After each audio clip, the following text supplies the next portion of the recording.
Raise some Cain. You gotta raise some Cain.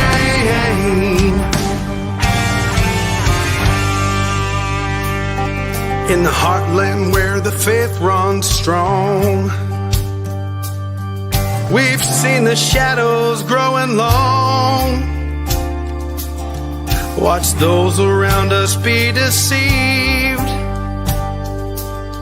Yeah, the fight is at our doors, no matter who we believe.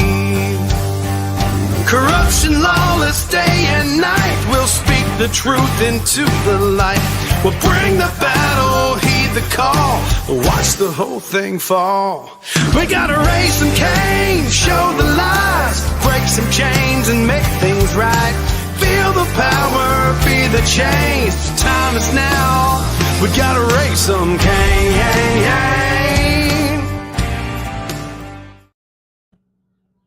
Welcome back to the Raising Cain Show, folks. We've got a bombshell for tonight. It is going to be an explosive night. We're going to get into some really interesting topics. But as you know, I'm going to run those commercial breaks now, get them over with. And then that way, when we come back on after the break, I'm going to be talking with Jason Sullivan about a new report that he just released, which is going to get into the Trump assassination plots and their link to Ukrainian linked Telegram accounts. So it's going to be a very fascinating show. If you haven't already, while we're doing our commercial break, make sure and go out and retweet the space, retweet this show so that people will come on and see this, because what we're going to be talking about tonight is something everybody needs to hear. We'll be right back after this quick break, so stick around. It says, I woke up this morning and looked out the door to a country I don't recognize. They put masks on our face to hide our pain, and there's no fire in most people's eyes. And it's still true today. It's still true today that they've tried to destroy the American spirit. And in some instances, they've done a dadgum good job. But in other instances, they have lit an inferno in some people. And we right now are gathering some of those people that are on freaking fire to save this country.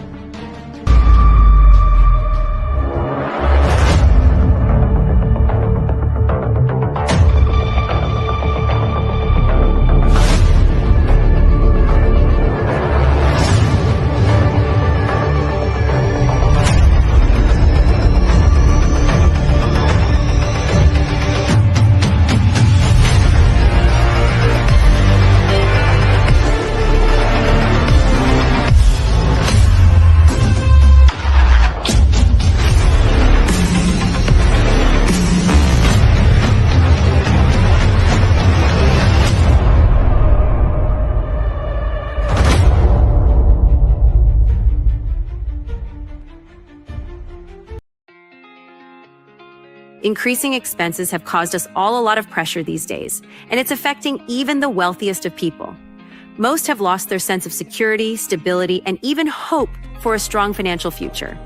The game plan of everyone in your cell phone has likely been disrupted or even hardcore stopped, and most are looking for a creative solution to regain financial momentum. Oftentimes, life's best solutions are the simplest. But first, a question. What is something most people think they should own but don't? Crypto, fine art, real estate? Nope. We are talking about real money. The kind kings and queens fought for and large institutions today buy in mass. We're talking about gold and silver, assets that provide confidence in tough financial situations. So the question is, do you own any? If you don't, you're not alone. Most people aren't maximizing the power of precious metals because it's just been too complicated. And even though they see advertisements about gold and silver daily, they don't really know who to trust. That is, until now. The bottom line is that buying gold and silver doesn't have to be complicated or scary. There's a simple, better way to accumulate assets and create financial peace, headache-free. And this very minute, a new community of average people are seeing above-average results to the tune of tens of millions in assets over the last few years. This system is tested, it's simple, and it's not an experiment. To date, it's helped more than 80,000 people bring hope back into their lives. It's invitation only. And right now, this new community has accepted a challenge to give away as much free gold this year as possible. Curious? Learn how to get your free gold today. Check out the next step to get the details.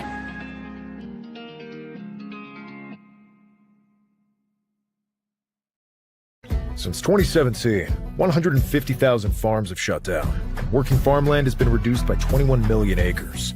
The system has been crippling the remaining farmers, forcing some to adopt nefarious farming techniques, like pumping hormones and other performance-enhancing drugs into their cows so they can survive in crammed feedlots. Or the farmers are forced to jump ship and sell to land-hoarding, profit-chasing agricultural oligarchies, who use their billions of dollars to crush the competition and increase your family's dependence on their manufactured food. What could possibly go wrong? The family farm will soon be a thing of the past, unless you do something. You can. That's why there's From the Farm, an industry-disrupting platform that connects consumers directly with local farmers, which means you can buy fresh, non-factory farm food, and you'll know exactly where your food came from and how it was raised.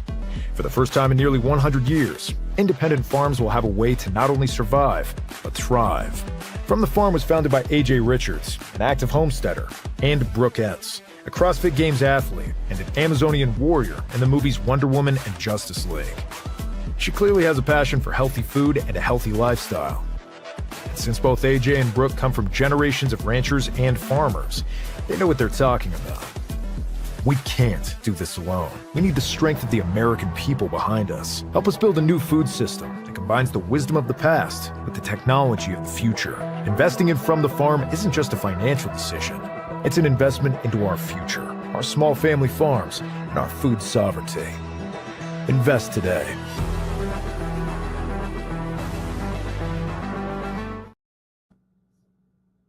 Welcome back to the Raising Cain Show. Today's episode is nothing short of explosive. We're joined by Jason Sullivan, a name you may know for his groundbreaking work in open source intelligence and for being a major force behind President Trump's historic 2016 election win.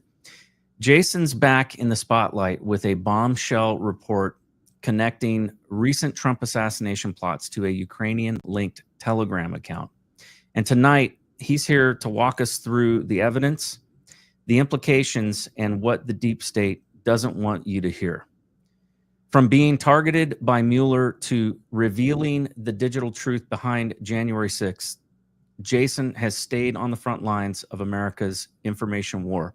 Buckle up, folks. This is going to be a conversation you're not going to want to miss. Jason, thank you so much for joining me tonight. Nate, what a pleasure to be with you. It is my honor. It's wonderful that we were connected by a mutual friend, and I'm happy to be here and discuss these very important issues that are pressing. Absolutely. Now, I have the article here. I want to just pull it up real quick and put it on screen because I finished reading through it before jumping on tonight, and it's pretty interesting. And I've got a lot of questions because there's things here that the two assassins that are well known, and there's now a third that is not as well known. But I want to get into that and talk about what connections that these three have. Let me see here. Let me make sure I got this scrolled up. There we go. Looks like you have the article there. Yeah. Mm-hmm. Yep. So the headline here is third would-be Trump assassin plotted with Telegram account linked to the Ukrainian cell number. Now, I think a lot of people might not even know this story. So can you give us a real quick synopsis on, first of all, who is this kid? What is his background, and what connection to the Ukraine does he have? Well, thank you for this opportunity, Nate. This is an extraordinarily important story for the fact that apparently we have individuals that are continuing to make attempts or plot attempts against the life of our president of the United States. This is an ongoing situation that is currently live as we speak. This particular third assassination plot and attempt is it's a web of information that is taking place that has been only recently released through a FBI affidavit that And was that's released. yeah. Yeah, that was released recently regarding a young, impressionable, very, I don't know what you would call him other than very disturbed 17-year-old named Nikita Kasap. Nikita Kasap is an individual that has been caught, like many, into multiple different types of chat groups that are available online, including encrypted networks such as Signal and Telegram and TikTok and whatnot. So, and we'll get more into that. But the bottom line is this individual, this very disturbed individual, 17-year-old impressionable Nikita Kasap, was targeted as far as what we can see by handlers that were located overseas. They were communicating with Nikita Kasap and giving him distinct instructions on how to nudge him in the right direction and to give him instructions on how to commit crimes. In this particular case, Nikita Kasap, this young man, murdered his own parents. He murdered his mother. He murdered his stepfather. And in doing so, his plans was to murder his own parents so that he could steal $14,000 so that he could work with these handlers that he was dealing with overseas on encrypted networks that were giving him instruction on how to do so, and how giving him instruction on how to evade law enforcement, and so on and so forth. So we'll get more into that. But these individuals were giving him distinct instruction, and they were communicating with him with his plans to execute our president of the United States, President Donald J. Trump.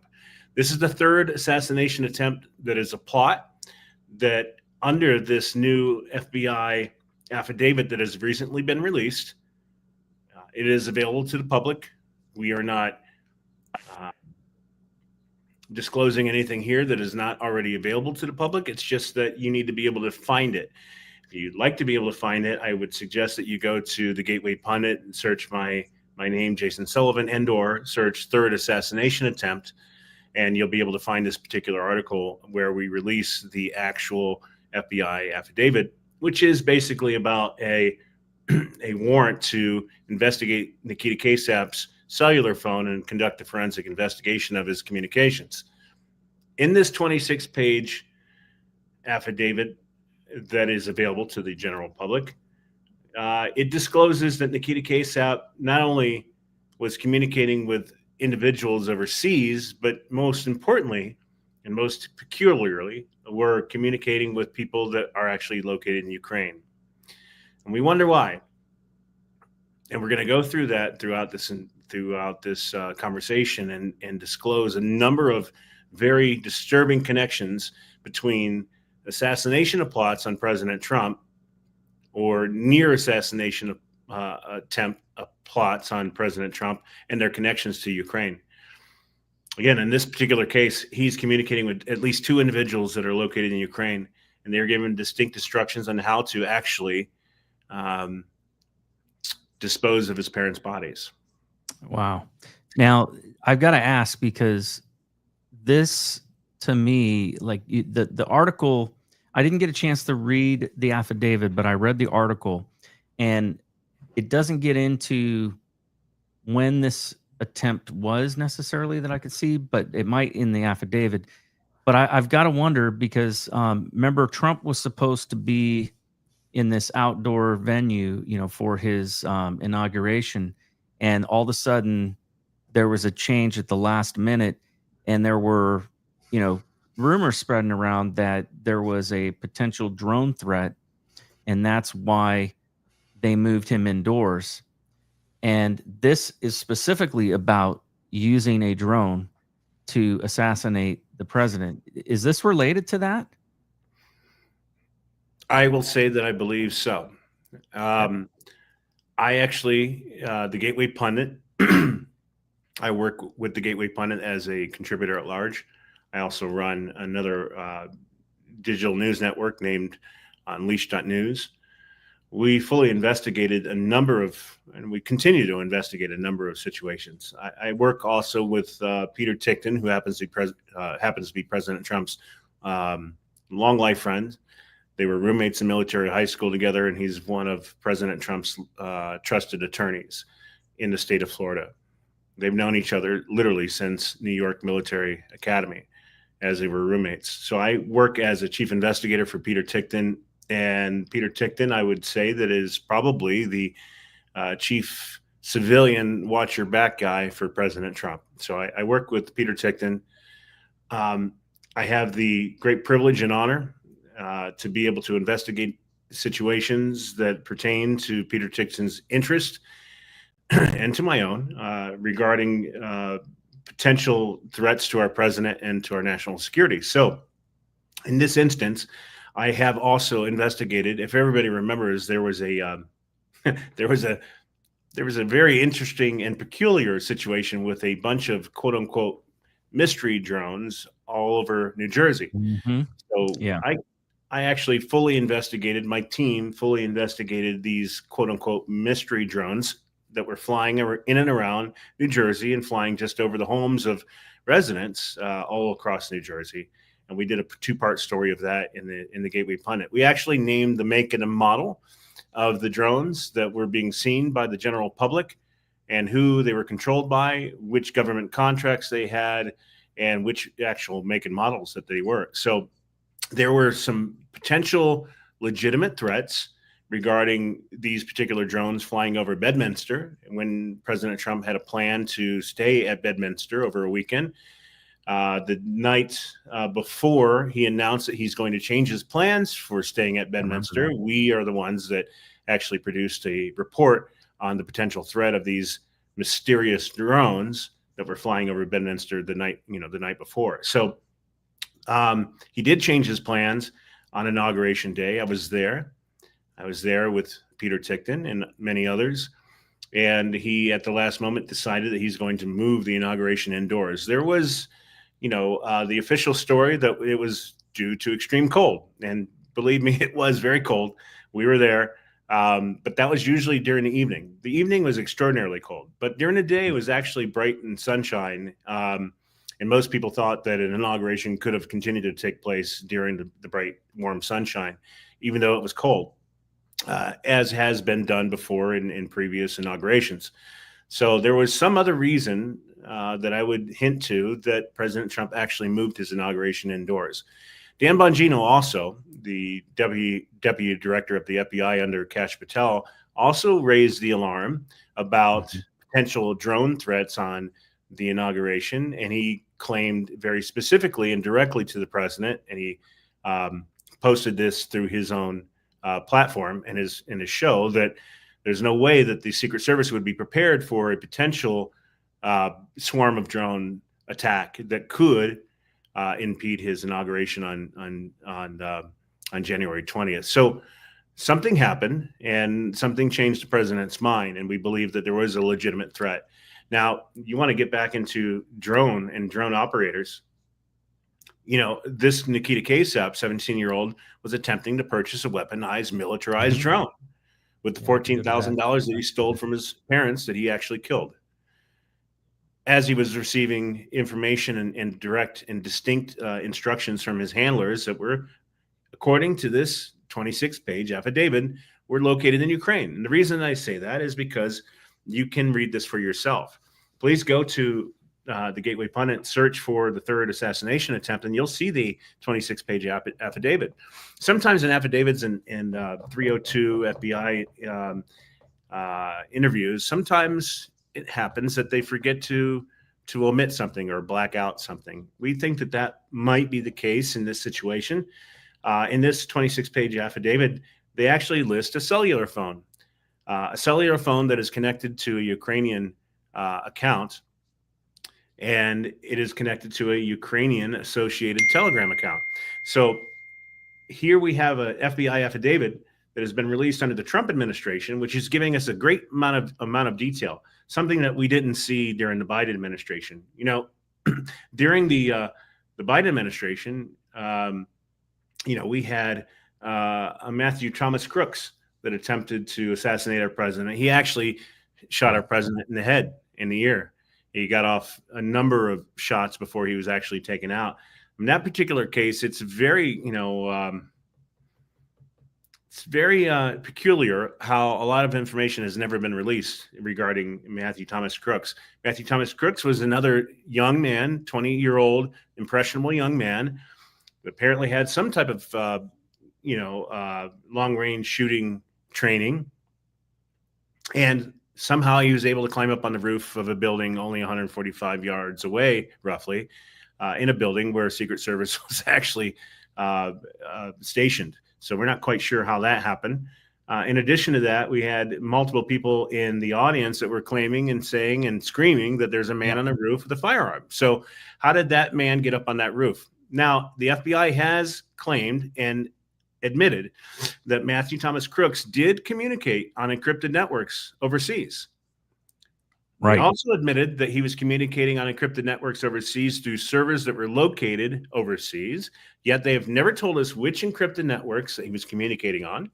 They've never told us which overseas servers that he was communicating on, nor have they actually told us which handles or individuals that he might have been communicating with in which chat groups. For some reason, the FBI has never released any of that information on Matthew Thomas Crooks, and we're very curious on who he was actually communicating with, because I think that the majority of Trump supporters and the America First movement don't believe for a second that Matthew Thomas Crooks was actually acting alone. Right. However, now here in this third attempt, assassination plot attempt with Nikita Kasap, we know for fact, based on this 26-page FBI affidavit, that he was not only communicating on encrypted networks, but he was communicating on encrypted networks and servers located with cellular phone numbers that were connected to Telegram accounts in Ukraine. Big difference, night and day, between the current administration and the amount of information that is being released versus the amount of information that was being released during the Biden administration. So now that guy that's on the screen right now was the Wesley Roth. Yes. Yes. And this guy's got a connection to the Ukraine. So the fact that we know that the third would-be assassin had a connection and this guy had a connection, it leads me to believe that it's likely Thomas Crooks was probably connected as well with the same group, possibly. Well, Nate, we really don't know the answer to that question, because the FBI, even under the current leadership under Kash Patel and Deputy Director Dan Bongino, they have not, to this date, as far as I know, actually released any of the information that the American people are demanding. And we want to know who Thomas Matthew Crooks was actually communicating with. I just got one thing that I'd like to know, and I thought this was very interesting, is that we know that Thomas Crooks and this guy here were both in commercials for BlackRock. Now, maybe that's a coincidence. Maybe it's not. Is it possible they met each other through that? I don't know, but it's interesting. And so I'm curious, is there any connection with this third guy in that? Or have you found anything related to that? So Nate, you actually ask a very interesting question, and it's a very good question. And it's also an example of information operations, which are and happen to be one of the most dangerous things that can affect our nation and our world at this time. Information operations is a very dark, deep, underground type of industry that takes place on a daily basis. We've all heard of the groups like Fusion GPS that create fake dossiers and talk about nasty, disgusting things that would wreck people's lives and their marriages and make them estranged from their own families. And they could care less whether or not those fake dossiers affect those type of outcomes. In fact, they're hoping that they affect those type of outcomes. I digress. The situation with Ryan Wesley Roth, and you bring up a very valid and important point. The second assassination attempt by Ryan Wesley Roth, the character that is on your screen right now that your audience is looking at, was another very deranged, disturbed, imbalanced individual. Ryan Wesley Roth was a failed entrepreneur with a rap sheet that was quite extensive, by the way. He had a series of charges against him regarding small crimes having to do with drugs, firearms. He was a failed entrepreneur that was attempting to build homes for homeless individuals. God bless him for attempting to do that type of initiative. However, he was a failed entrepreneur and he was indigent. So all of a sudden, this indigent individual that is very patriotic for Ukraine over being patriotic for the United States somehow finds the wherewithal and the ability to start globetrotting, traveling from the United States to Ukraine.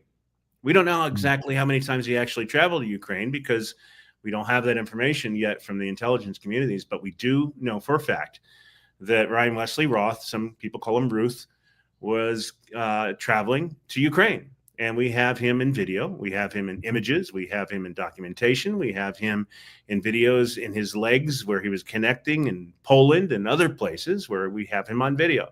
So we know for fact that Ryan Wesley Roth or Ryan Wesley Ruth was traveling to Ukraine. We also know for fact that Ryan Wesley Roth was literally recruiting militias to fight in a war in Ukraine against Russia. We also know for a fact that Ryan Wesley Roth was advocating that the American people should send their young women and daughters, their young women and sons in our military to sacrifice to fight on behalf of Ukraine against Russia.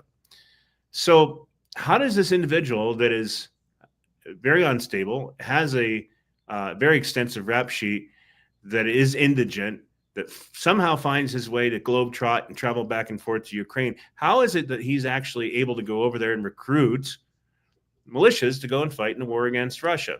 Who provided him that ability to be able to go and do that? Yeah.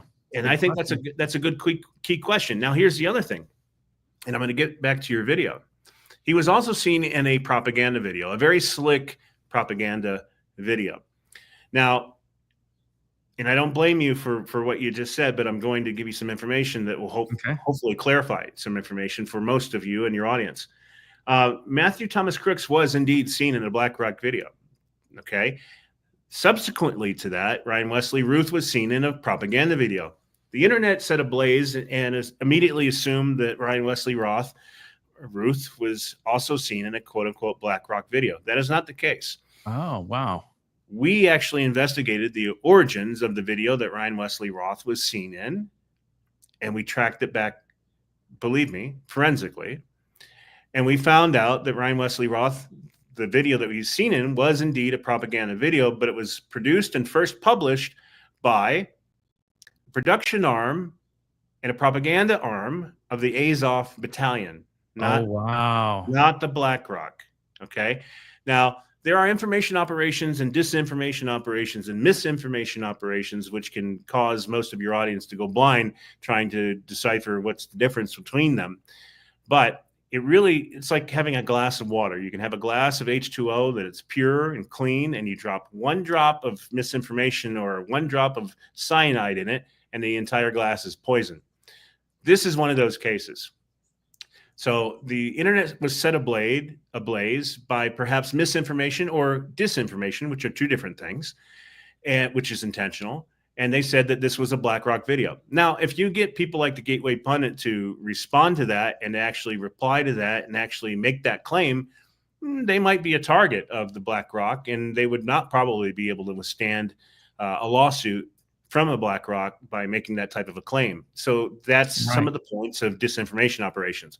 His case, he actually went to Ukraine, somehow got embedded with the Azov Battalion and or the production arm or propaganda arm of the Azov Battalion. As a matter of fact, because it's in our story and you can check the links and you can verify everything that I'm saying. Don't believe what I'm saying. Check the actual links that corroborate every single claim that is made in my stories and the Gateway Pundit stories. You will find out that he somehow got embedded with this particular group. And we have links, as you will see right there. And there is the actual Twitter account or X account, Save Azov, that originally published the first video. Now, you ask yourself, why was Ryan Wesley Roth seen in a propaganda video that was produced by a production or propaganda arm of the Azov Battalion? Why is that? Well, it wasn't by mistake. And if you watch the video, you'll see that they hone in on Ryan Wesley Roth. They slow-mo on Ryan Wesley Roth. It wasn't like he was just some extra in the background where he was seen in a quick pass. Mhm. They stopped. You see the image. They hone in on him. They slow-mo on him. He somehow got affiliated with the Azov Battalion, and then magically shows up not long after in West Palm Beach in an attempt to lay in wait to assassinate the President of the United States, President Donald J. Trump. Now, is that a coincidence? And here is my key question to you and your audience. How did Ryan Wesley Roth know that President Donald J. Trump was going to be playing golf that day? That's a good question. Now, your audience and some individuals would argue the fact that, well, the president's schedule is, commonly produced and posted and published so that people know where he's going to be. However, my understanding is that Ryan Wesley Roth was actually laying in wait for over 12 hours. That's right.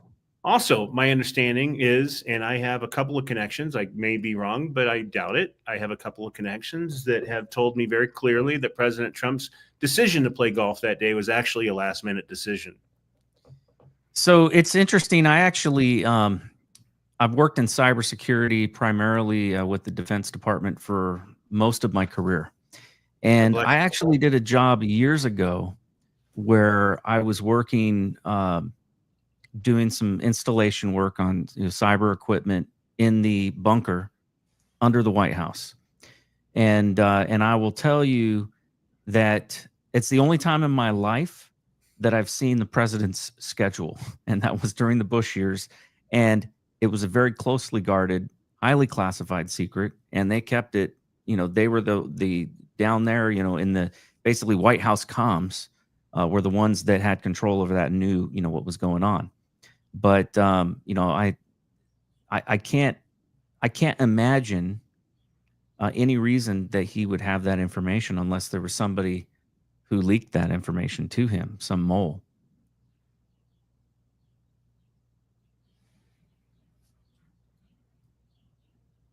How could he know that information? Yeah, I don't know how. Especially if it was a last-minute decision. And how would he be laying in wait for about 12 hours? How would he know that the President of the United States is going to be playing golf at that particular location, that he's going to be located on hole 5? Mm-hmm. Yeah, I have to admit, I don't know how that's possible because, like I said, that schedule is a very closely guarded secret, and because I remember, we got briefed and everything, and I had a top secret clearance at the time.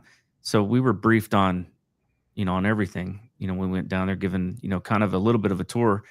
But even still, we were, we had a job to do, and our job was, installing, systems down there for communications, but for White House comms.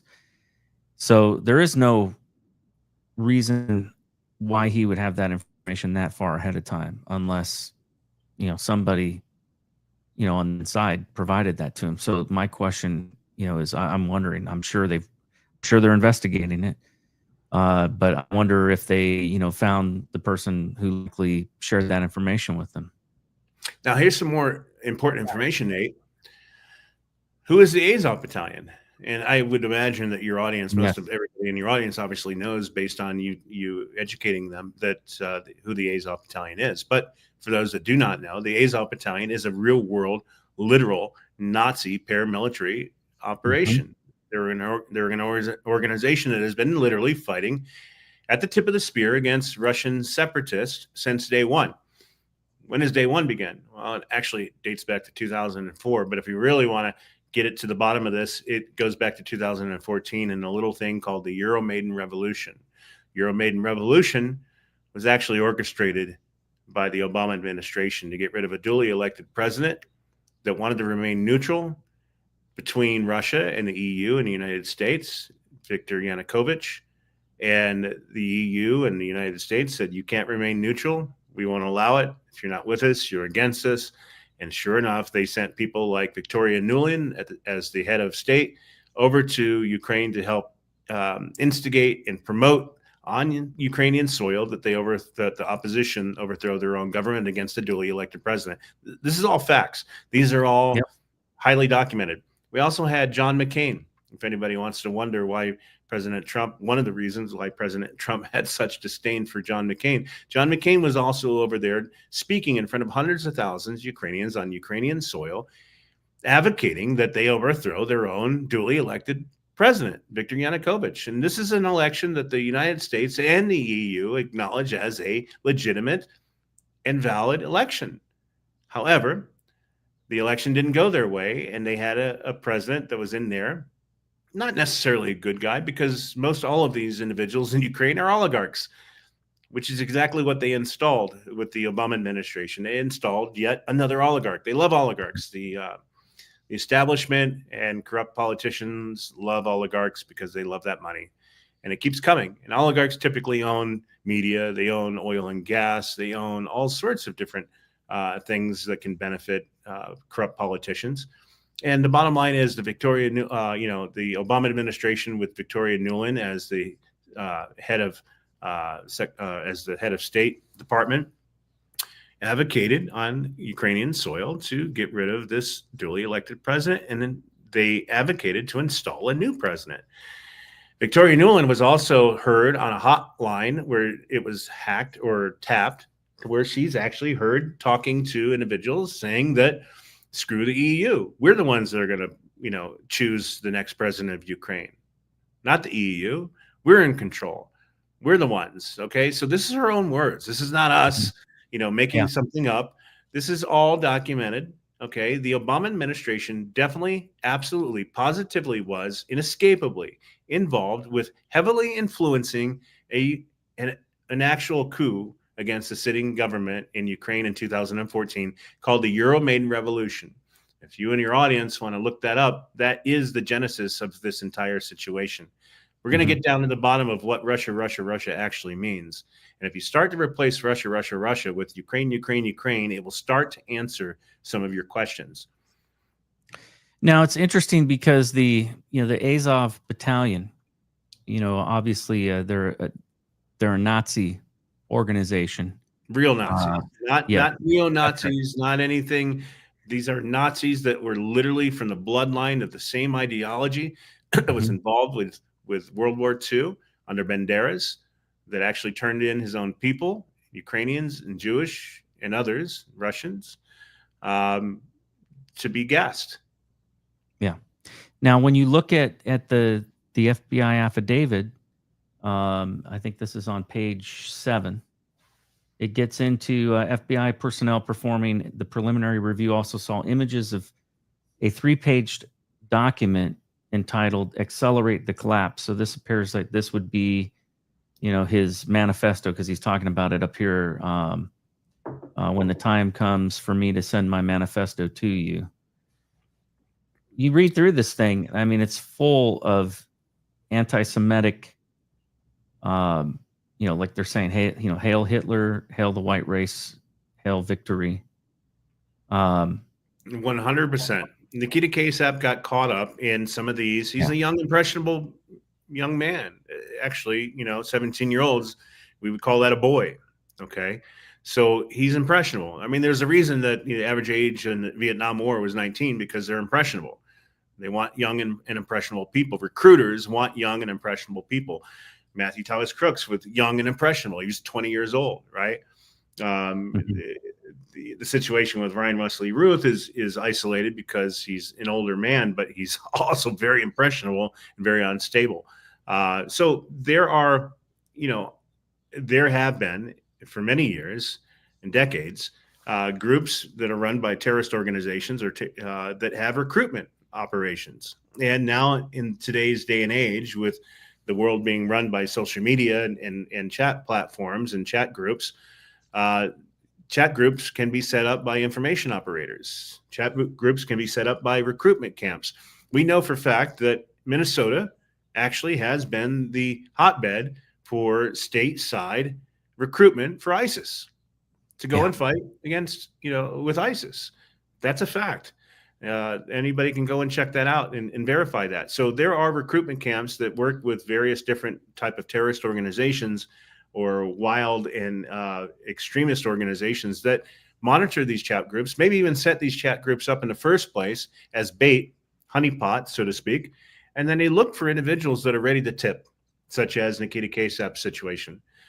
Nikita Kasap actually got caught up into these very aggressive Nazi type of chat groups and organizations. And some of them were actually very clearly satanic type of groups and organizations. He talks about that.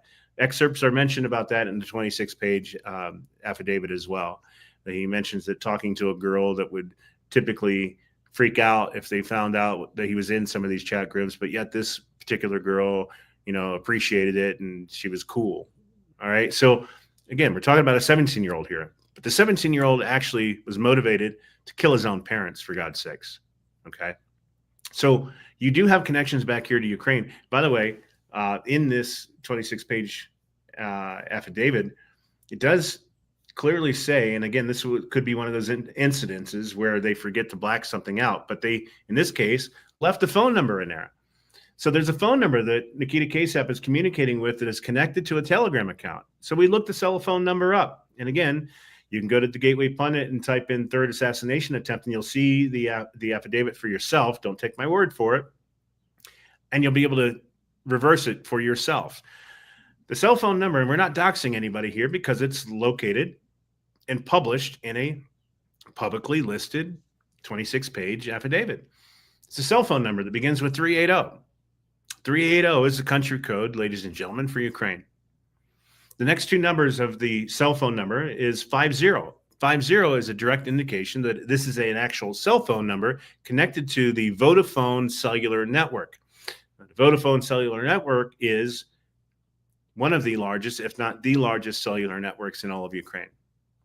Now, some people would ask, okay, well, can a Russian get a hold of a cell phone number, obviously, that's connected in Ukraine or registered to Ukraine? The answer is yes, of course. So we need to look into that. But the bottom line is, as soon as this information became publicly available, we were all over it. We analyzed the 26-page affidavit. We spotted that the fact of the matter is that there's a cell phone number that has been listed in it. We reversed it. We found out which Telegram account it actually belongs to, which your audience can actually do all on its own. That cell phone number is sitting in front of you for your entire audience. It probably has been taken down by now. I haven't checked it as of late, but we exposed this. And anybody that has a Telegram account that is familiar with Telegram, you'll know that you can add a contact. So if you go to your Telegram account right now, you can add a contact. And if you go to add a contact, you can enter that actual cell phone number. When you enter that cell phone number, it will ask you to add a name to it. Now, you can add the name that we've actually disclosed because we found out who that cell phone number was actually registered. And it's registered to a Roman Viktorovich, which is listed on that article, which is in front of you as we speak. Roman Viktorovich. You can enter the name as Roman Viktorovich, or you can enter it as whatever you like, as a test, or Ukraine, or a third assassination attempt, whatever you wish to name that particular account. But you have to enter a name to save that cell phone number in your contacts in your Telegram. It's very simple. Go to your Telegram, add a contact, add that particular cell phone number, and add a name, whatever you want to add it. And what you will find out is that this particular individual failed to opt out of certain security parameters. And so in Telegram, basically you can opt in or opt out of sharing personal information. In this particular case, we believe that this individual failed inadvertently to opt out of sharing some of their personal information. So what the point is, what I'm saying here is, when you add this cell phone number to your Telegram account and add some type of name, you can type that in if you like, the Poma Biktomi, I can't pronounce that, but it actually converts to Roman Viktorovich, which is the Ukrainian name with Ukrainian Cyrillic, which is different from Russian Cyrillic. Okay, so that's another indication that this is Ukrainian. So enter the name, and you'll see that it'll automatically start to populate additional information in your Telegram account because this individual failed to opt out of sharing personal information. So we found out that the name that was connected to it was Roman Viktorovich. We also found out the actual current handle that is currently connected to that handle. We also found out the individual's Roman Viktorovich's birthday. So this information was immediately passed along to our POTUS. And then later, a couple days later, we published this article in the Gateway Pundit. For security reasons, we provided the information to our president first so that this information could be passed along to our intelligence communities. I don't know whether or not our intelligence community has actually followed up with this. I would imagine that they have.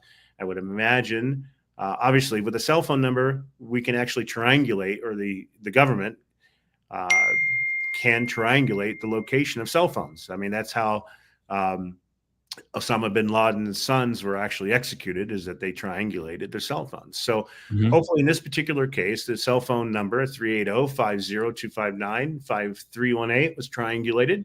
And hopefully our intelligence communities, in cooperation with the Ukrainian government, was able to secure and locate the individual that this cell phone number belongs to, and that they are in questioning, so that they can actually disclose all of their communications with the 17-year-old Nikita Kasap and what they were, describing. And anyone else for that matter. Instructions that they were giving to him. Here's something else, Nate, that's extraordinarily important.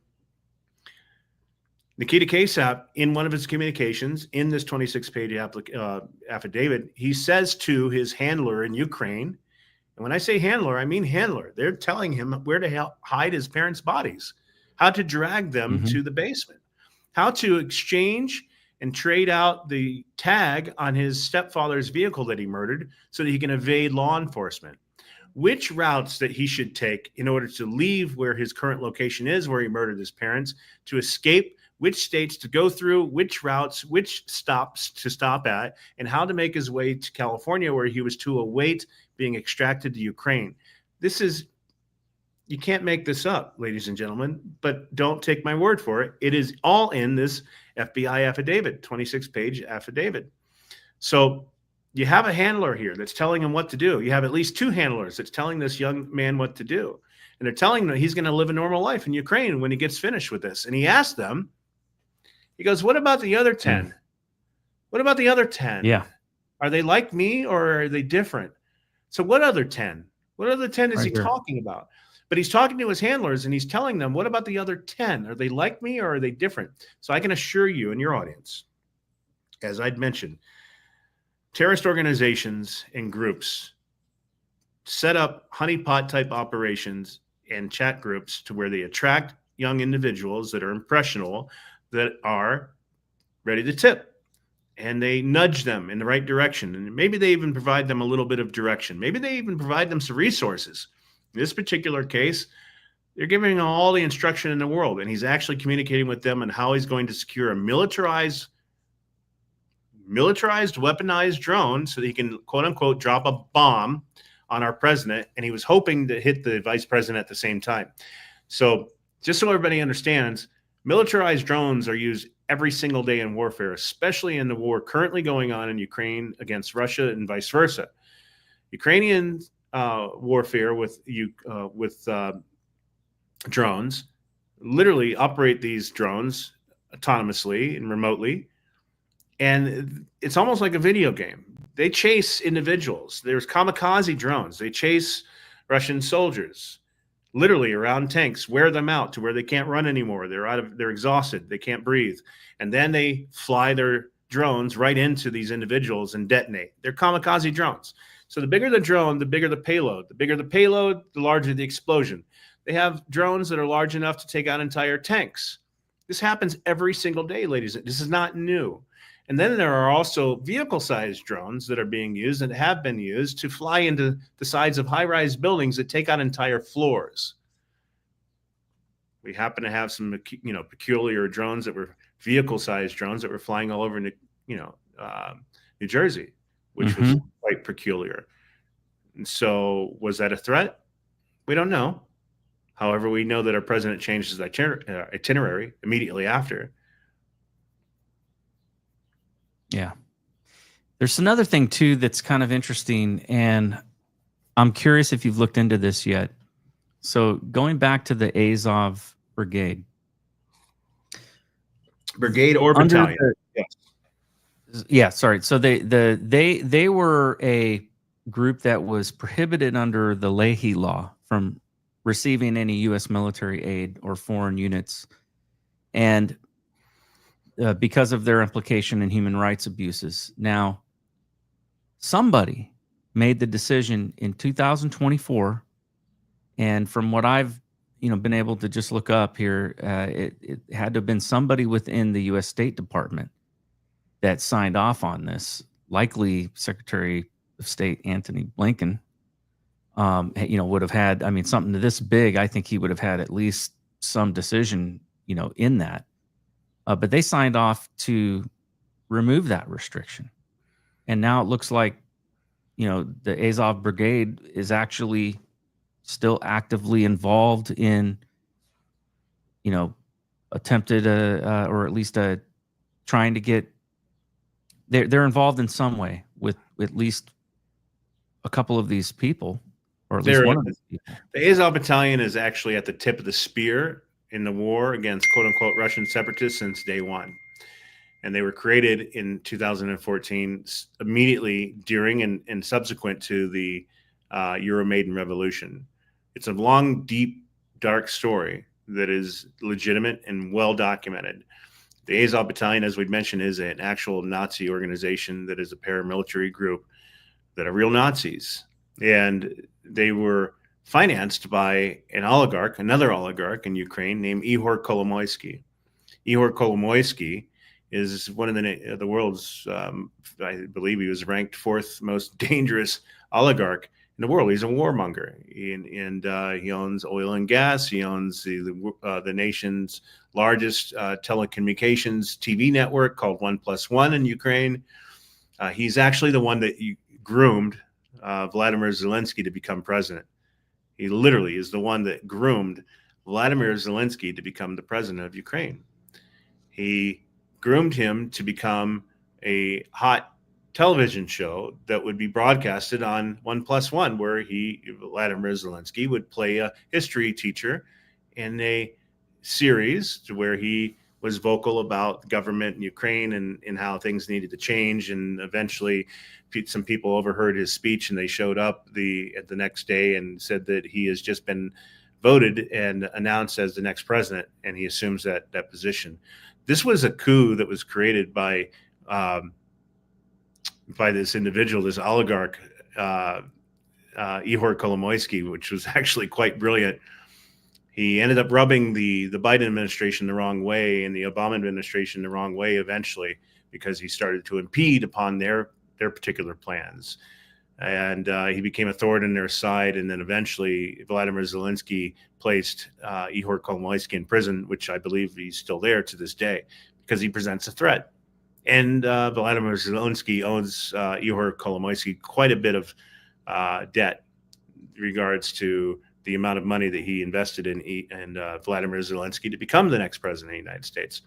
It caught the Americans off guard. It caught the EU off guard that Vladimir Zelensky actually became president, because he was groomed by this gentleman or oligarch, dangerous oligarch, it's a loose term, to become the next president. And he did it to get rid of Petro Poroshenko, which was the chosen oligarch by the Obama administration and the Victoria Nuland State Department, who was also an oligarch named as the Chocolate King, another oligarch. So when they wanted to get rid of Viktor Yanukovych, who was trying to remain neutral between Russia and the EU and the United States, they don't want him to remain neutral. They wanted somebody that would be pro-EU and pro-US. So they said, if you're not with us, you're against us, we'll get rid of you. And that's what they did. They advocated to have him overthrown. And then there was an eerily similar event called the Euromaidan Revolution, which is eerily similar to January 6th. Looks very much like the same playbook. Looks very much like the same type of events that took place, with instigators embedded into the crowds, pushing up against police officers. In this particular case, you actually had snipers that began shooting indiscriminately at both protesters and police officers. So why would you have snipers that are indiscriminately shooting against both protesters and police officers unless you're trying to escalate the situation? Police officers think that protesters are firing against them. Interesting. Yeah. Right? That sounds very much like Protesters believe that the police are firing against them. Yeah. And Now then you're making me question if there were, I know about the embedded bad actors that were within, the January 6th crowd that were, trying to break windows and things like that. But what I'm curious about is there any evidence that there were people that were there, that were. I remember seeing one video where people were holding up, back the blue flags, and all of a sudden they started getting fired on, with flashbangs and rubber bullets and things like that. Now, I'm curious: is there been any confirmation at all that the first flashbangs were actually fired by the Capitol Police, or is it possible that there were bad actors? Because what you're talking about is a chaos operation, and this kid was talking about that too in his manifesto. Chaos operation. You hit the nail on the head, right there. Chaos. Yeah. How do you create chaos? The people and the individuals on January 6th that were called there by the President of the United States to come there to exercise their First Amendment rights to express grievance against their government, planned on actually coming to Washington, D.C. to listen to the president speak at the Ellipsis, and then therefore subsequently march down peacefully, which he called for, to the United States Capitol to demand and to express grievance against the government, and to demand that the government look into and have the state legislators look into irregularities within their state so that there could be an investigation into what took place. It was a peaceful operation. However, there's all sorts of different unique incidences that took place and events that took place. I mentioned earlier in our interview that Peter Tickton is a lifelong friend of President Trump's. They were literally roommates in military high school together. Peter Tickton is in President Trump's inner circle. Out of President Trump's inner circle, Peter Tickton would be the only individual in President Trump's inner circle that has known him for over 60 years. And I will go as far as to say that Peter Tickton is probably the only individual in President Trump's inner circle that is allowed, as designated by the president himself, allowed to call President Trump Donald. So Peter Tickton was tapped directly by President Trump to run a parallel investigation into what really took place on January 6th. That began back in April of 2022. Shortly thereafter, yours truly was put together with Peter Tickton to present exculpatory evidence that I had collected that was featured in the Epoch Times. We ran a quote-unquote internet sting on January 6th to where we had a proprietary social media listening technology that exploited the Twitter platform that identified every individual that spoke the word Trump on January 6th. Beyond that, we monitored those tweets to find out how many people were reciprocating with those particular tweets, how many people were tweeting it, how many people were liking it. And based on algorithms, we were able to determine which tweets that included the word Trump were on the trajectory to becoming a viral event. What does that mean? We were actually looking and collecting information and metadata and original URLs on every tweet that took place on January 6th. Imagine that. And when they said the word Trump, we flagged it. Every 60 seconds, we'd go back to every one of those tweets and we'd see how many people are reciprocating with it. Suddenly, we discovered that 1,200 people just retweeted this particular tweet in the last 60 seconds. That's interesting, right? Why is that interesting? Because obviously 1,200 people suddenly are finding this particular tweet extraordinarily interesting and worthy of sharing. That means that there is a viral event that is literally taking place before our eyes. So why would that happen? Well, it's either going to be something as newsworthy or extraordinarily funny, right? Typically, those are your two reasons, right? It's some type of really extraordinarily funny cat meme, or there's some really interesting news that's taking place that everybody is baffled about. And so we collected this information, and then later on throughout the day on January 6th, and this is all featured in the Epoch Times story about our internet sting, that throughout the day on January 6th, Twitter, and it turns out later that the FBI was involved with helping to identify which particular tweets and individuals that needed to be suppressed or removed from the Twitter platform at the time, now X. But on January 6th, exculpatory evidence was being systematically deleted from the Twitter platform.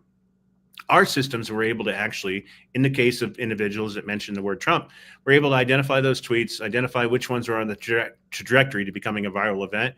And before Twitter or the FBI or anybody else that was coordinating with them decided that they wished to remove that particular tweet, which often included exculpatory evidence, we had already collected it. We'd already collected the metadata. We'd already collected the original URL. Surprise, surprise.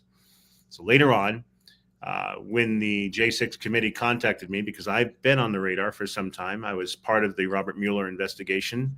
I got the full treatment. FBI agents showed up at my dear mother's home.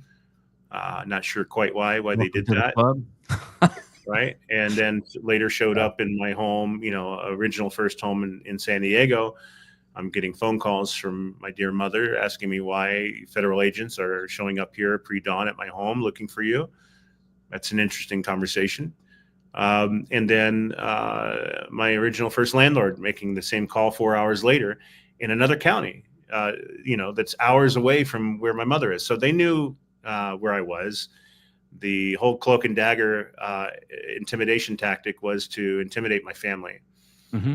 And I will never forgive them for that.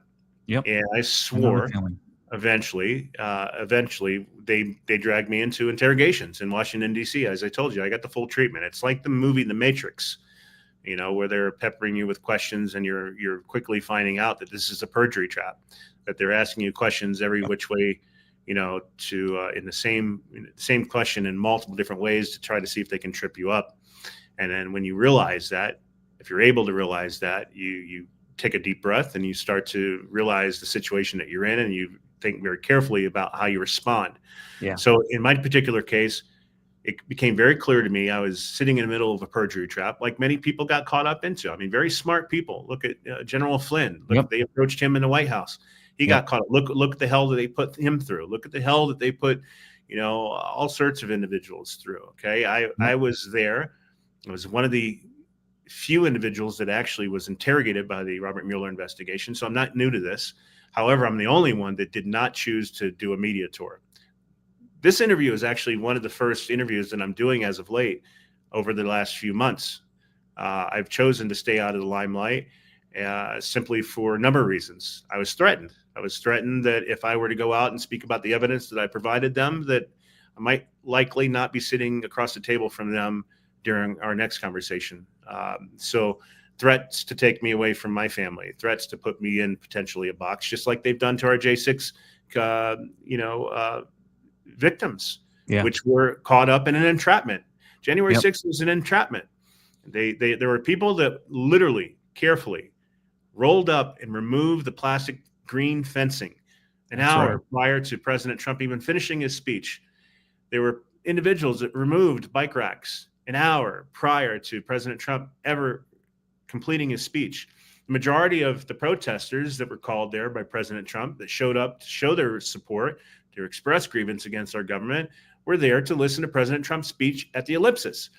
When he finally finished his speech and they walked down or marched down as initially scheduled, this was a permitted protest. That's right. Okay. And they were scheduled to do this peacefully. Most of them were peacefully protesting, praying, singing, right? The national anthem. And by the time they got down to the Capitol, the plastic fencing had already been carefully cut and removed and rolled up, and all this, the signage that was on those plastic fencing saying, "Do not proceed past this point," were all removed. Bicycle racks were removed. I have another question. The doors were opened. Doors were open, inside. held open. Yep. Held open by Capitol Police and Metropolitan Police Department officers. People were given tours. Look at Jacob Chansley, the QAnon shaman, so-called QAnon shaman. He was given a tour. Right. He was actually walked right into the Senate floor.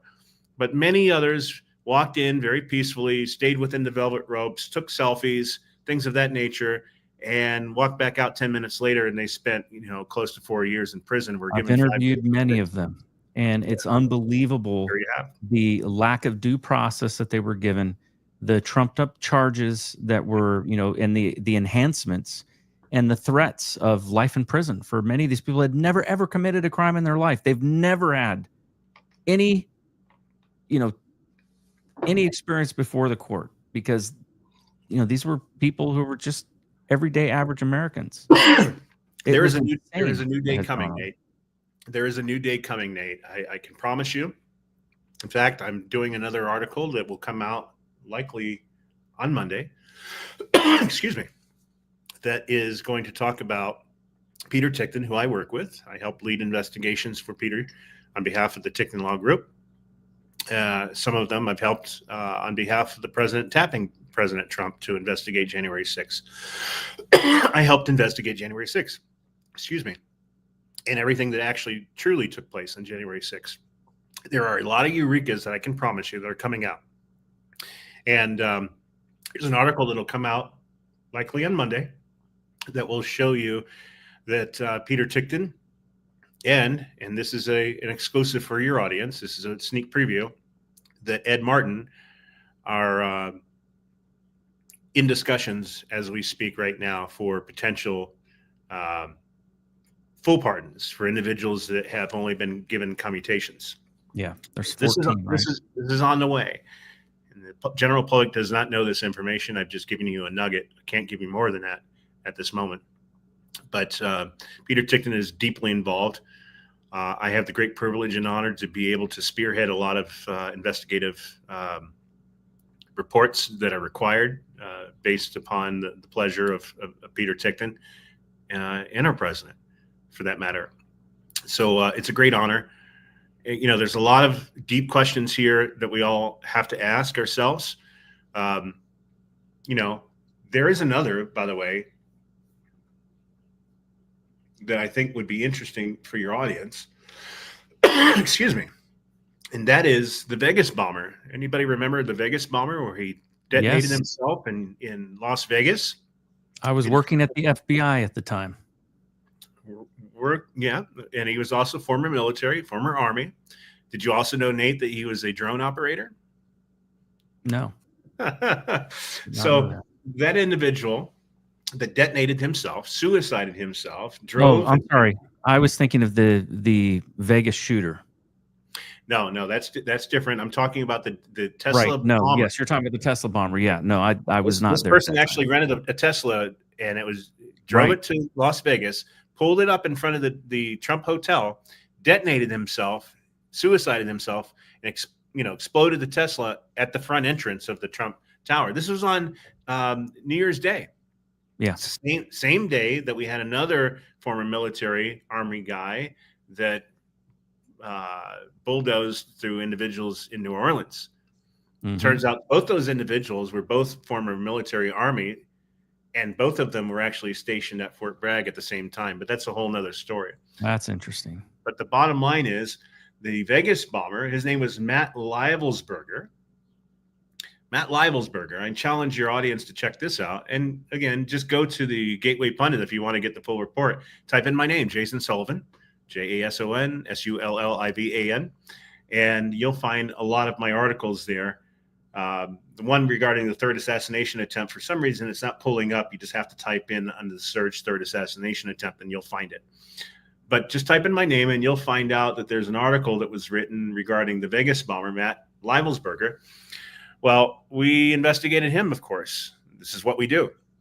So we find Matt Livelsberger on open source and social media, and we see him in an image with his fiance, his girlfriend, and he's wearing a peculiar-looking T-shirt under his jacket, wearing sunglasses on his head. So we zoom in on this particular peculiar-looking emblem on his black T-shirt, and we blow it up, and we analyze it, and we clean it up, and we find out that this actual emblem that Matt Livelsberger, the Tesla bomber who detonated his Tesla in front of the Trump Tower, the T-shirt says, "Glory to Ukraine," after it's been translated. Glory to Ukraine. And lo and behold, it turns out that Matt Livelsberger, former military Army, was a drone operator in the Army, stationed out of Germany, flying drones. Wow. Not only that, we find out on his social media that he was also recruiting, guess what? Former military operatives to go fight in the war in Ukraine versus Russia. So how many coincidences do we need to show that there is some level, obviously, of a coordinated attempt here with individuals that have clear, disturbing connections back to Ukraine that are attempting or involved with assassination attempts with our president? And why don't we know more about Matthew Thomas So Brooks? Here's my question, going back to Azov Brigade. Mm-hmm. We know for sure that 2 of the attempted assassinations had direct connections with Azov. One was being, handled by him. The other one was actually over there working with them at one point. You've got this other guy who, the suicide bomber, right? Who was a drone operator who was also recruiting. I don't know necessarily if it was Azov, but it's an interesting coincidence. He was recruiting former military to go fight in a war against Russia with Ukraine. That's right. Wearing a T-shirt that said "Glory to Ukraine," which is their national sponsor. Yep. Now you had Azov was on a list due to the Leahy rule that they weren't allowed to get any kind of military assistance, but yet in 2024, the Bureau of Political Military Affairs is the group that oversees security assistance and Leahy vetting. So it had to have been somebody within, the Office of, Secretary of Human Rights in that bureau that would have been evaluating that. How do we find out who that person is? Because Charles Blaha, who was a former director of that office, had commented to The Intercept that the State Department should provide a clear rationale for that decision to allow that, those fundings and everything to go to that group. And Blinken, while he's not necessarily explicitly named as the decision maker on that, he certainly would have had a heads up. And he was in Kiev, I think, in that month of May, when that decision was made, meeting with foreign minister, over there. Yeah. So June 2000. Yeah. Go ahead, Nate. Mm-hmm. Well, yeah, and I was just going to say that the BBC, somebody within the Secretary of State's office, leaked information to the BBC to say that that decision was made from that meeting, right? So here's what happened, Nate. You had the Azov Battalion, which was under a tremendous amount of scrutiny prior to the Trump administration, and the mainstream media was on board with this. That they were disclosing the Azov Battalion. These people are actually Nazis, and suddenly they were inducted into the National Guard in Ukraine. And so when they were inducted into the National Guard in Ukraine, now they become official. Now they're part of our actual military. And now, magically, they are no longer Nazis. They're cured. Yeah. They're no longer Nazis. They're part of our National Guard. So believe me, we're telling you that we've recruited them. We've cleansed that mentality of this organization. They are now embedded into our National Guard. So therefore, they have to conform based on our National Guard military operations and our procedures. And so now, therefore, magically, they are no longer Nazis. However, we have countless, umpteen hundreds, possibly thousands of images, pictures, and videos of Azov Battalion groups subsequent to being inducted into the quote-unquote National Guard of Ukraine, wearing helmets and jackets and carrying materials and bags that are filled with multiple different insignias that are completely and absolutely connected with Nazi organizations. There are literally dozens of emblems and insignias that are directly affiliated with Nazis. There's not only just one. It's not like just the swastika. There are things called the Wolf Angel, right? The Wolf Angel is the actual emblem of the Azov Battalion. Go look at their flags. Yep. Okay. The Wolf Angel, it is definitely Nazi. It's just inversed. It's flipped to the other side. You've got the Dark Sun, which is also involved on their emblems. You have swastikas that are on their helmets and their jackets and everything else. The ideology did not go away. It didn't magically disappear when they were quote unquote inducted into the National Guard. And when that happened, that was a coordinated information operation that the United States also and the UN abided by and cooperated with to say, yeah, they're cured. It's all good. Now we can support them. Now they're freedom fighters. Now Azov Battalion are no longer Nazis; they're freedom fighters. Well, look at it's no surprise. I mean, look at the Biden administration's 4 years, the money that was being funneled through USAID to multiple $350 organizations. billion was laundered into this war. Well, and you've got money that's not just going to Ukrainian, anti-Semitic groups, but also Muslim anti-Semitic groups like Hamas and other groups that we've seen that have been funded largely by our own tax dollars at our universities. This has been going on. And so, you have to wonder, and so the reason I keep bringing it back to the State Department issue is because one of the things that I blew the whistle on was money laundering that was going on through the Clinton Foundation. And there were deals that were happening that basically involved terrorism financing,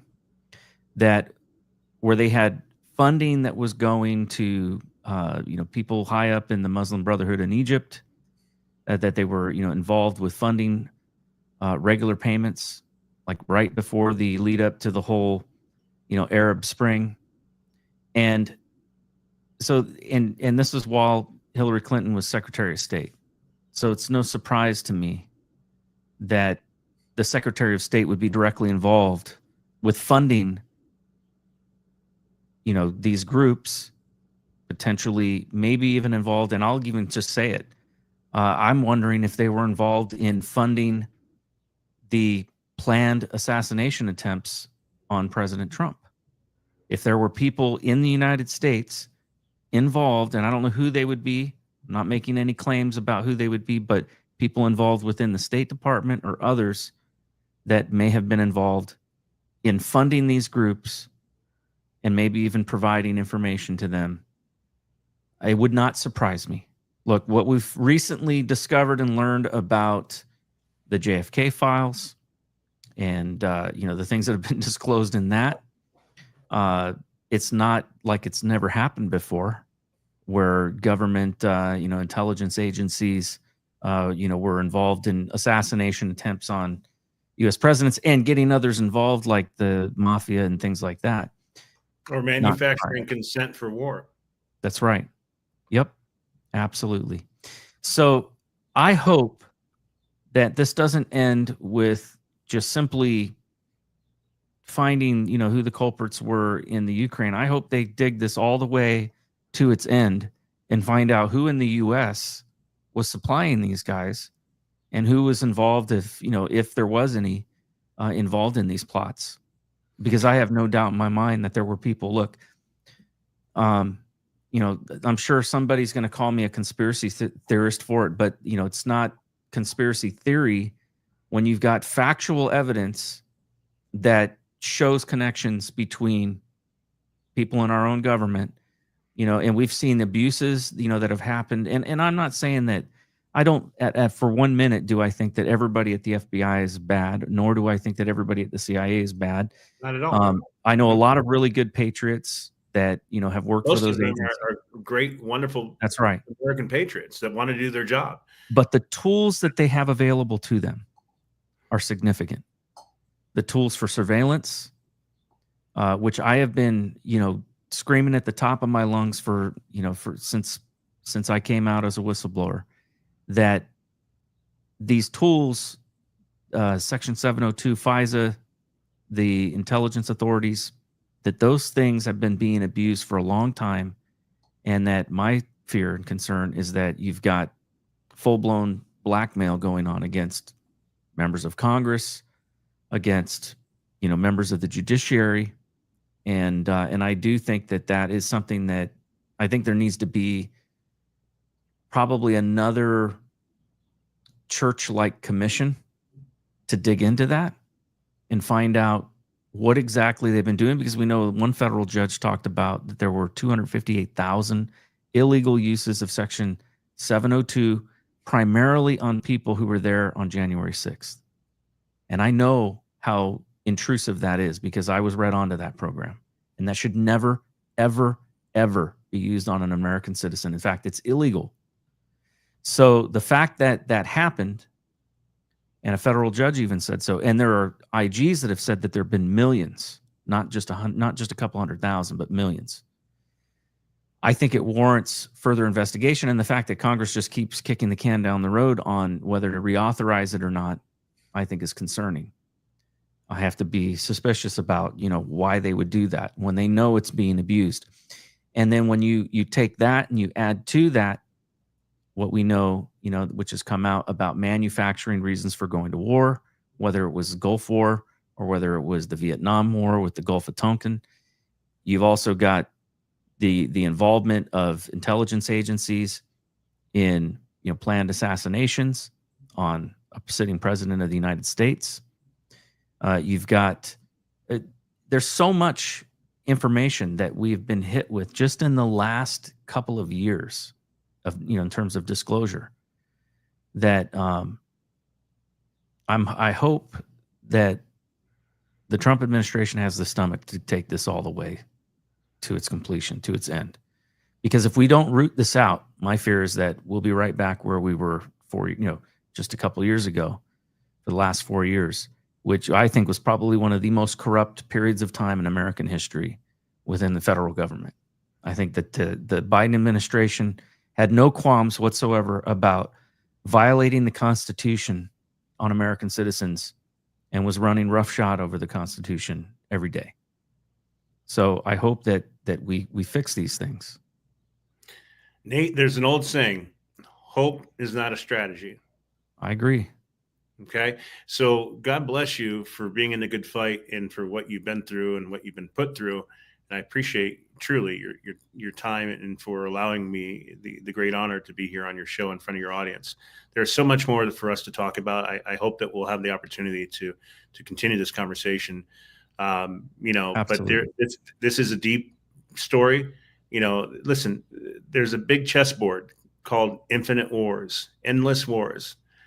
Imagine playing chess. Endless Wars is the preferred game of our globalists and our corrupt politicians. So I'm going to leave you with this.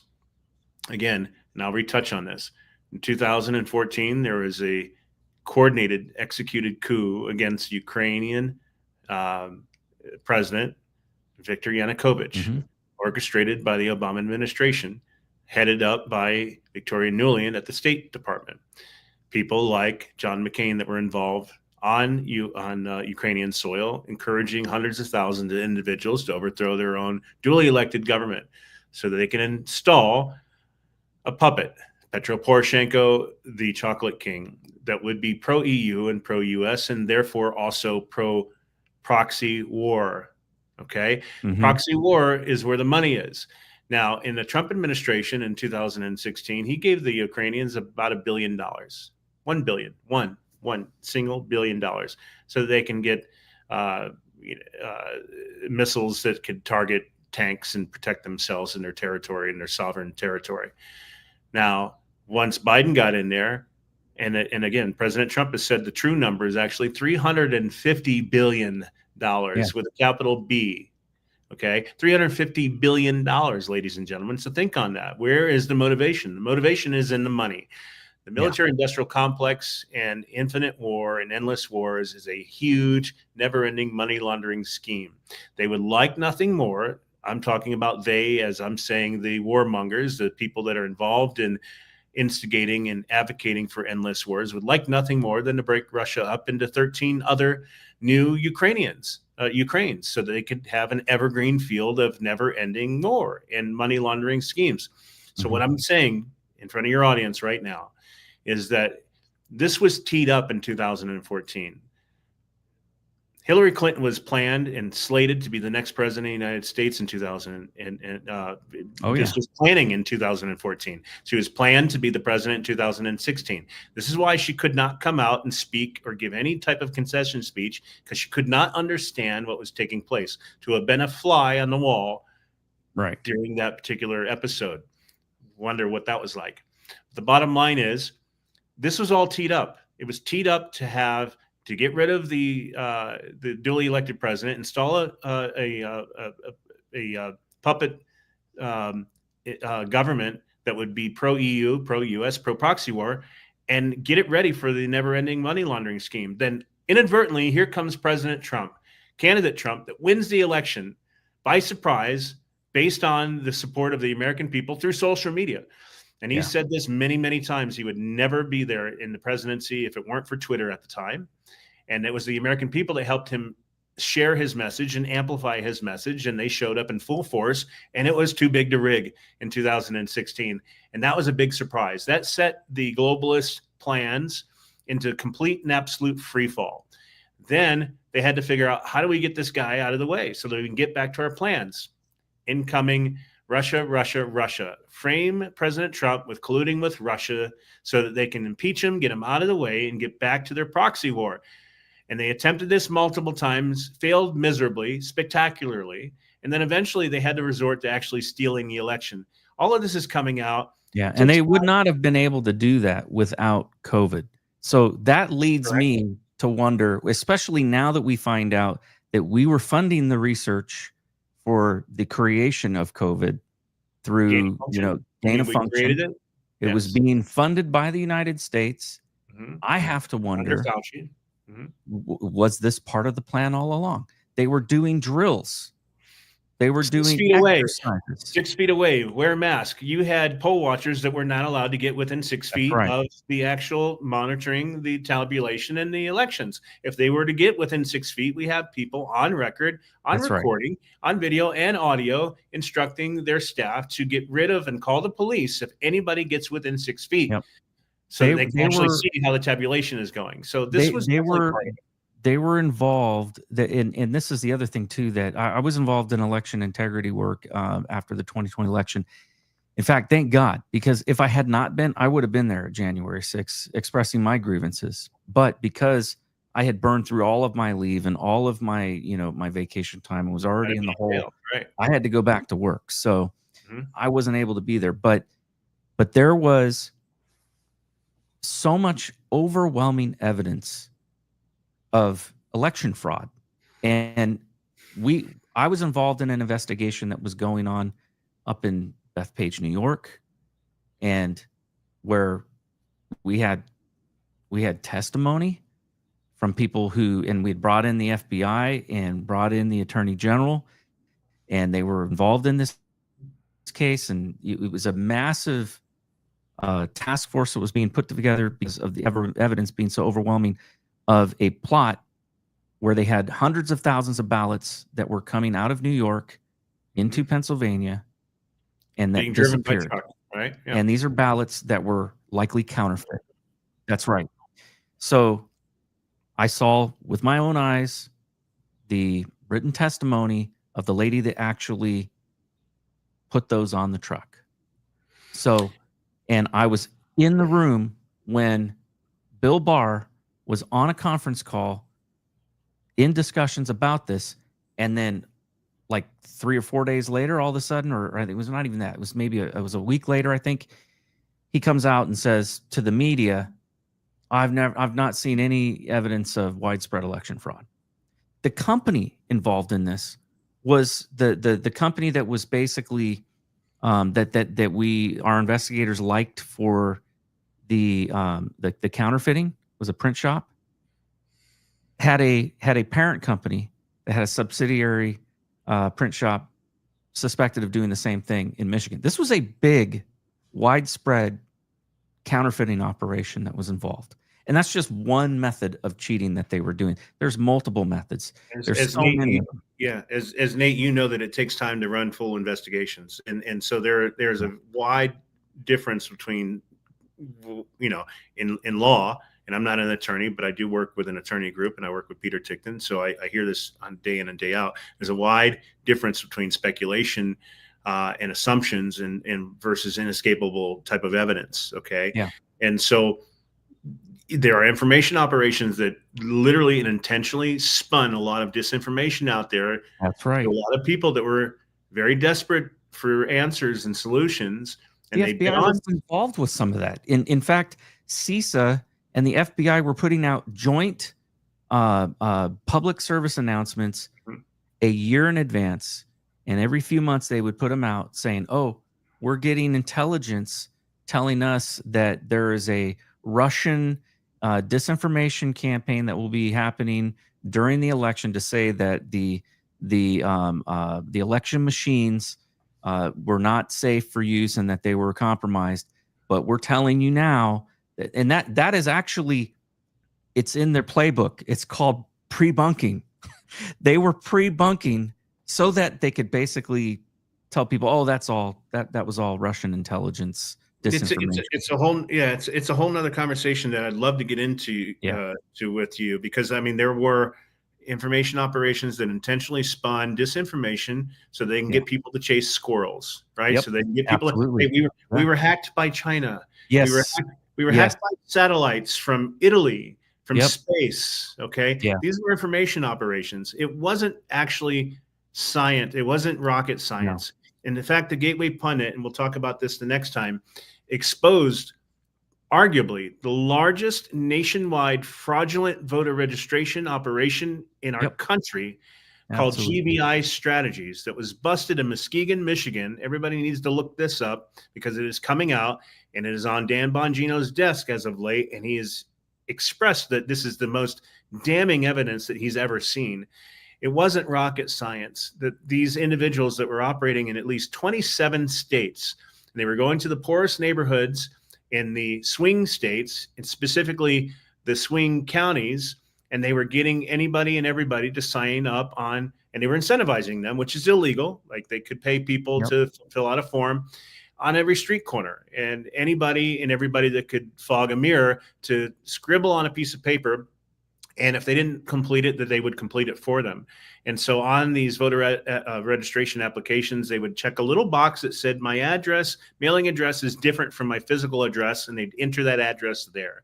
And then they check another little box that says, I'd like to apply for permanent absentee ballot status, which means when the clerk's offices or the equivalent thereof, and they're always named something different in every state and every, all over the country, when they would receive these applications, they would automatically mail out an absentee ballot application to this individual at that address. Often these addresses were controlled by these fraudulent voter registration organizations like GBI Strategies, which had safe houses, and they also had their employees staying at extended stay hotels, where their employees were eagerly awaiting these applications. They'd fill out the actual application, they mail them back in, and voila, you have mail-in ballots. So when the election tabulation stops in the middle of the night and they have to pause, they're trying to figure out how many they actually have to come up with, and then they produce exactly however many it is required to come up with. This is what happened in 2020. It is clear as day. It will come out. It took time to investigate these things. The Gateway Pundit exposed this story and is responsible for exposing the story. It took a couple of years, but now the general public will start to hear about it, because the FBI has actually been sitting on this specific investigation, sitting on it for over 4 years, meaning that they don't have to respond to FOIA requests, which is a tactic that has been used by law enforcement, to where when there's an open investigation, they don't have to reply to your FOIA request because it's a quote unquote open investigation. This will come out, I promise you. And it is part of how they actually stole the election in 2020. But it's going to take some executive orders that I believe that will be created, that have already begun, that will end up enforcing states to have their voter rolls fully inspected. They may not want to cooperate with that. That's going to be up to them. They'll lose their federal funding in the process. And then there could be additional executive orders that come out. I suspect, I'll just tell you in your audience, I have a nagging suspicion that additional executive orders will come out that will actually enforce clean voter rolls from scratch. And that's what it's going to take. If we don't have transparent elections, we'll never have our country back again, and we'll never be able to hold our politicians accountable again. Yeah. Well, I think that's part of the, that's part of the why we see such a push by the Democrat Party to allow as many illegal aliens in this country as possible. There's another report that I did on the fact that you can look at, there's a pattern of the states that voted for, that went Democrat. And it's interesting because none of those states require voter ID, not one of them. And what is it? in every single one of those states. Right? Is it 23 or 26 states that don't require voter ID? Or or give the ability to bypass it. That's right. And in every single one of these states, they all have something else too that happens. And that is that all of them allow illegal aliens to apply for driver's licenses. And why is that? Social Security cards. Because driver's license, when you apply for your driver's license, that's when you can register to vote. So State of California, you can go onto their website right now, and it'll ask for your identification, your state identification, your driver's license, or your state ID, or your last four of your social security number. Now, you could use any last four of any social security number, essentially. However, if you don't have either, there's a little checkbox that says, I don't have either. And it'll literally allow you to bypass validating that you are a U.S. citizen, that you actually have an ID, or that you actually have a social security number, and you can completely bypass it. This is on the official California Secretary of State voter registration page. Go look it up. Yeah. You can't make this stuff up. So there's going to be states that are going to kick and scream, and there's going to be gnashing of teeth. Yeah. But we have a good president in office right now. Yes, we do. do. Have a great team. And, the one mistake, and I'll leave you with this, the one mistake and I'll give this credit to Peter Tickton, the one mistake that the left made is that they lost the election. Yeah, you're right about that. Their elections have consequences. So, right. Yeah. Well, thank you, Jason, so much for spending so much time going through this. And we just barely scratched the tip of the iceberg on this. And I really would love to have you on again to go over some of these other things, because and I need to have a conversation with you off air about some other stuff that I think you would be very interested in. I've got some actual evidence that is. I would love to hear.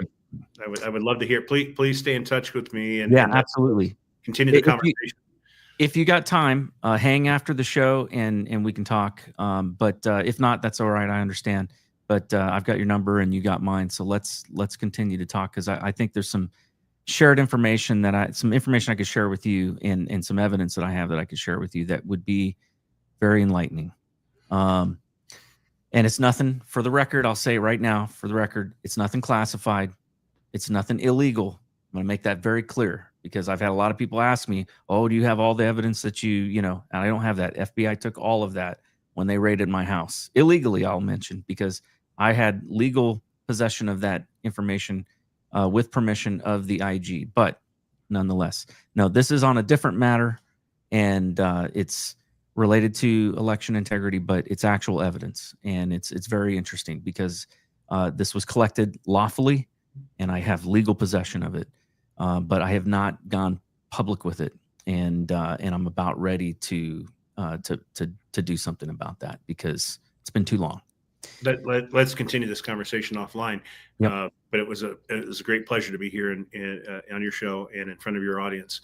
And I hope that we continue part 2 of this conversation. Absolutely. Now, I always like to ask, it's just a habit of mine. We talked about a lot of things, but is there anything that you if you feel it's an imperative you want people to take away from our conversation? Right now, it is clear evidence to me, and this is inescapable evidence, that there are a number of very disturbing connections in various different assassination attempts against our great president's life that are leading back to Ukraine. Multiple connections. This is something that needs to be fully investigated. Again, the information was passed along to POTUS. We can only assume that that information has been passed along to our intelligence communities. The concerns of the American people are very warranted, especially as of late, when Kash Patel and Dan Bongino, excuse me, both stated that Epstein killed himself, even though we know that 2 guards fell asleep coincidentally at the very moment and the cameras were turned off, and the 2 cameras happened to coincidentally go out at the same exact time.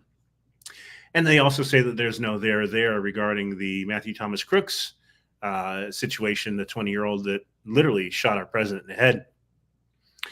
And they're not telling us who the encrypted networks are that he was communicating on, or the overseas servers that he was communicating through, or the handles that he was communicating with. So I we'll be reaching out to both Kash Patel and Dan Bongino, and I will be asking them for a comment in my next story that will be coming out regarding Matthew Thomas Crooks. Good. Yeah, I find it interesting as well. We have to give them the opportunity. Sure. I believe in Kash Patel. I believe in President Trump's appointment. I believe in Dan Bongino. I want to make this clear. Yeah. These two individuals have been given information. We're not quite sure from who, but I simply want to ask the question, how did they make the conclusion that Jeffrey Epstein did indeed, in fact, kill himself? If there is no evidence, the American people already know that there's no evidence. Right. Because two guards fell asleep coincidentally at the same exact time when this quote unquote suicide took place. And we also know that the two, multiple cameras all coincidentally went out at the same time. So the American public knows that there's no witnesses. So how have they come to the conclusion that it was ruled by suicide? Yeah. And if it was based on an autopsy, we'd like to fully dive deeper into that. Yeah, why not make that public? We happen to know that national interest. One of his bones that was broken in his neck was in a position to where it would have never happened. Inconsistent with strangulation. Strangulation, and exactly. So there are additional questions. We just simply want to know, how did they come up with that conclusion? Hopefully they're going to be able to provide some level of additional detail to the American people, because the American people believe in them. And we voted for President Trump, and we applaud President Trump, and we support President Trump's appointments. And we have all become fans of Kash Patel and Dan Bongino. So we're going to ask those questions, and we're going to see if we can get a response. And hopefully they'll respond to the Gateway Pundit, because we do have 88 million readers on a monthly basis. And we're going to see where we can get. We need additional answers, and we want to help support Kash Patel and Dan Bongino so that they can, because the American people aren't buying that assumption, and they're not going to buy that we need to just simply trust that they need to provide some additional information.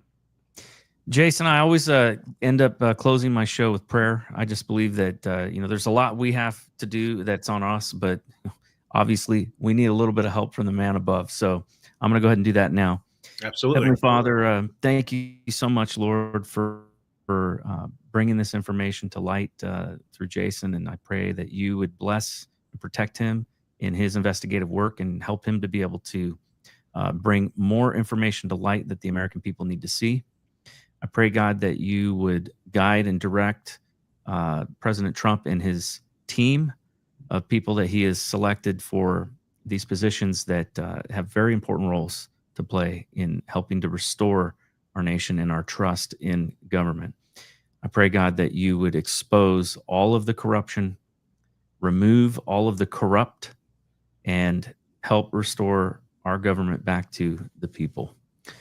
We just thank you, God, for this conversation. Pray your blessing over it. I pray your blessing over everybody watching, and ask all these things in Jesus' name. Amen. In Jesus' name. Thank you, my friend Nate. You are incredible. I really have enjoyed our conversation tonight. Likewise. And Jason, where can people follow? I mean, obviously they can follow you on the Gateway Pundit, but where else can they find you? Are you on X? And what's the best way for people to track what you're doing? Well, I'm barely on X. Personally, I've actually been permanently banned from X. I'm still not back on there. Neither have I actually recently attempted, but we do have a unleashed.news. I'm the founder and publisher of unleashed.news. That's not .com. It's unleashed.news. We are now in partnership with the Gateway Pundit, to where the stories that I produce for the Gateway Pundit as a contributor at large, which is a great honor and a great privilege. All sources lead back to unleashed.news. We're also coming up with an event, which we'll hopefully talk about at your next our next conversation in August 9th and 10th in Las Vegas. We'll be hosting an event called America First Ground Zero.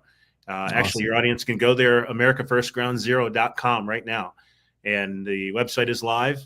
We haven't publicly announced it yet either. So I've actually just now publicly announced it on your show. So if they are interested in coming to America First Ground Zero, we're going to have actual people that are involved with President Trump's executive team that are executing America First policies on a daily basis, as well as many other firebrands that everybody here is very familiar with.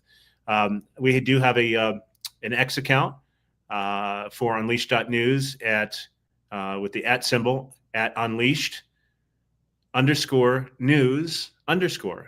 So @ symbol Unleashed _news _. And that is our X account. We hope to see you there. And thank you. That is the website for AmericaFirstGroundZero.com. And we hope that you'll poke around there and get a good feel for what's coming. It's going to be next level. That's all I can say. Awesome. Well, I'm looking forward to it. I think that has Hopefully been we'll one have of you there, Nate. the Yes. one of the best. I hope so. It's funny. I ran for it's Unleashed.news is the other one. Unleashed.news is the actual website. Yes, sir. Mm-hmm. Okay. All right, I'm going to go to that too, just to show people. All right. Awesome. Well, I'm going to start checking out, going to your site then to check out your articles, because I do a lot of I do a lot of shows, obviously, but I also I do and actually the Gateway Pundit's one of my best sources for news. I love it, and they always seem to have the stuff that's breaking right then. And so I have been, a big fan of the Gateway Pundit for a long time. But I do a show, talk radio show as well, and it's called Unleashed, the Political News Hour, a part of America Out Loud Talk Radio. Great minds think alike. So, yep. And I think I'm going to be having you on there as well. So that'll be great. That'll be great to introduce you there and talk about what you're doing there. That's fantastic. I really appreciate our conversation. I definitely, man, there's so much more we so much more we could talk about. And but I'm really excited. I'm glad to meet you. And this has been a great conversation. And I hope everybody that's on right now, we got about 1,800 people live that are watching. I hope you guys enjoyed the show. And we will definitely stay vigilant. Look, folks, and thank you for pointing out that misinformation operation with the whole BlackRock video thing, because I didn't know about that. And so I'm glad to know that. And that's really important, because you got to wonder then, okay, what is the purpose and point of that? And these are the small as I guarantee you, these are the small nuances that most people miss that could be lethal. Like if the Gateway Pundit were to produce a major story that video was actually a BlackRock video, guess what? They're now in a lawsuit with BlackRock. Right. Yeah. And those are deep pockets, man. You don't want to go up against them. You don't want to go up against BlackRock, right? And so information operations can push that type of a scenario. It's like we had people on January 6th and at the Euromaidan Revolution in 2014 in Ukraine, where people are pushing people into police officers. This is the same type of situation here. Information operations are used much the same. They're going to push you into a situation where you end up getting into a fight that you don't need to be into, or you're chasing a squirrel that you don't need to be chasing, because we all are desperate. We're desperate for information. We want to know what the truth is. Yep. Okay. I saw a lot of that during the election integrity investigation. So many different people being sent on wild goose chases, going after red herrings that there really were information operations, especially during the 2020 elections, that were intended, Nate, to wear out the courts across the United States, to where no judge in the land would ever want to hear the first words about quote unquote election fraud ever again. That was intentional. Yeah. And this is what people need to understand.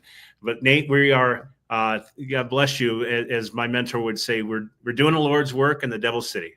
Yep. That's right. Okay. Folks, God bless, and, take care. Make sure that you stay vigilant. Check out these websites, unleashed.news.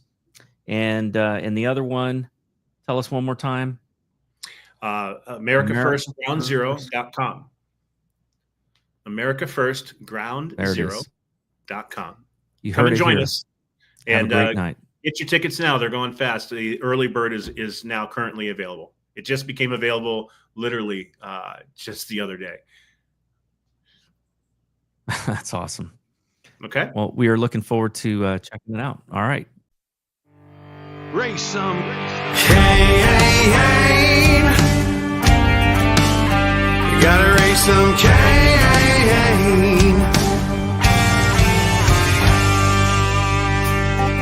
In the heartland where the faith runs strong, we've seen the shadows growing long. Watch those around us be deceived. Yeah, the fight is at our doors, no matter who we believe. Corruption, lawless day and night, we'll speak the truth into the light. We'll bring the battle, heed the call, watch the whole thing fall. We gotta raise some Cain, show the lies, break some chains and make things right. Feel the power, be the change, time is now. We gotta raise some Cain.